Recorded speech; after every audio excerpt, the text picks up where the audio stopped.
This is Beyond the Big Screen podcast with your host, Steve Guerra. Here is another Beyond the Big Screen teaser for episodes coming soon. I hope you enjoy and definitely tune in for future episodes. If you want to learn more, you can head over to beyondthebigscreen.com. You can also send me an email to steve@a2zhistorypage.com or follow us on social media by searching for A2Z History. I will see you next time beyond the big screen.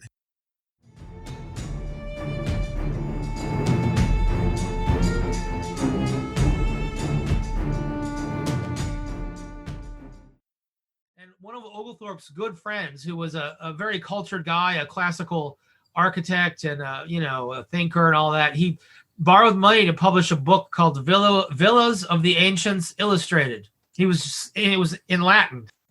He thinks this is going to be a bestseller. And it was a disaster. He lost all this money. He got thrown in debtor's prison. He dies.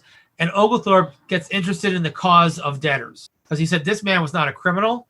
He was trying to, write this book to instruct English architects on how to design beautiful buildings, and he dies as a criminal. So he founds a colony along with some others to accept worthy debtors, like people like his friend, a new start in the new world.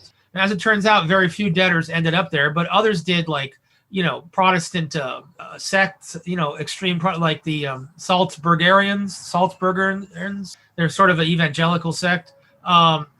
People interested in starting a new life, prostitutes from London, this kind of thing. Moll Flanders, Defoe's novel is about Moll Flanders goes to Georgia. So Oglethorpe founds this colony, no slavery. Now, he needs to be celebrated. It's the only one of the colonies. He outlawed slavery. He says there's no slavery in Georgia. There's no rum, which is an outrage. But in any case, no Catholics, which would leave the rum and the Catholics part leaves me out. I couldn't have gone. And this part I like. No lawyers. He had a lot of trouble with lawyers in his life. So no slaves, no lawyers, no Catholics, no rum. Other than that, anyone could come who wants a new start. It's the first Jewish settlement in the Americas. The Savannah. The Jews came from Spanish-speaking Jews came to from the Caribbean.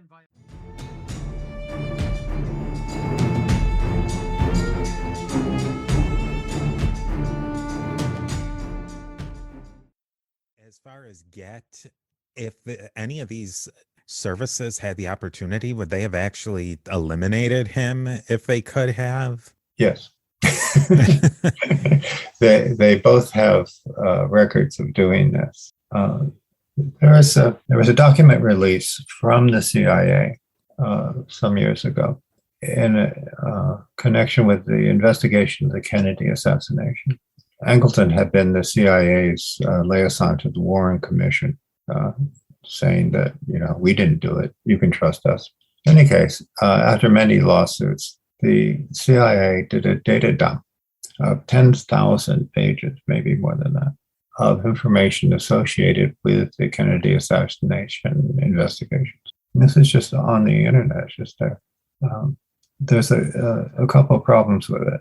One is that it's not organized in any way. It's 10,000 random pages, and only someone doing research on the book on Angleton and Philby would read these. In any case, it wasn't only the Kennedy assassination in the records. It looked to me like someone had just backed up a dump truck to Langley, the CIA headquarters, filled it with all the documents that were nearby, and then taken it off. Among these were contracts for assassination. The Central Intelligence Agency, like all intelligence agencies, is a bureaucracy. And when they want to have an agent do something, they give them a contract. And so there's a series of documents, there's a random collection of documents that have to do with the assassination of Patrice Lumumba.